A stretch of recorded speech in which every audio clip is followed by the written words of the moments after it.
France is often held up as a model of regulatory sophistication and financial maturity in Europe.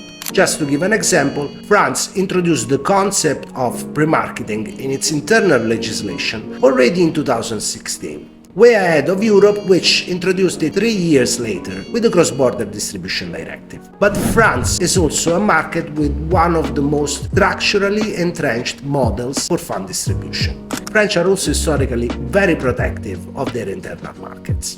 For instance, notwithstanding the introduction of a national private placement regime under IFMD, in practice never has the French regulator authorized a foreign alternative investment fund to market officially to French investors on French territory.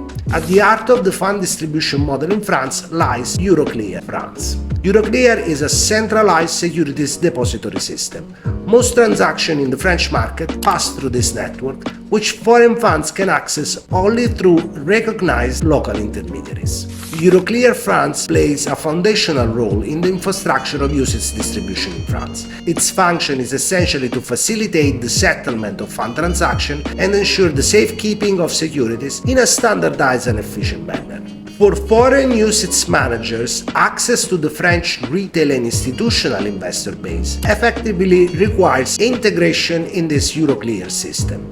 However, participation typically demands the involvement of a local entity called centralized correspondent, already embedded in the network of Euroclear France. This local intermediary acts as a bridge between the fund and the French market infrastructure, enabling order routing, settlement, and payment processing in accordance with domestic standards. This means that while you are no longer required by law to appoint a facilities agent, that is a local third party and has physical premises in any target host member state in Europe, you won't get far without one in France. Adding to this, the French regulator issued guidance that recommends the continued use of local French centralized correspondents to act as facilities agent for UCITS, notwithstanding the new rules under the Cross-Border Distribution Directive. Now we can conclude that the situation in France is rather authentic, yet not abiding to the recommendation of the IMF could literally kill any project of local distribution.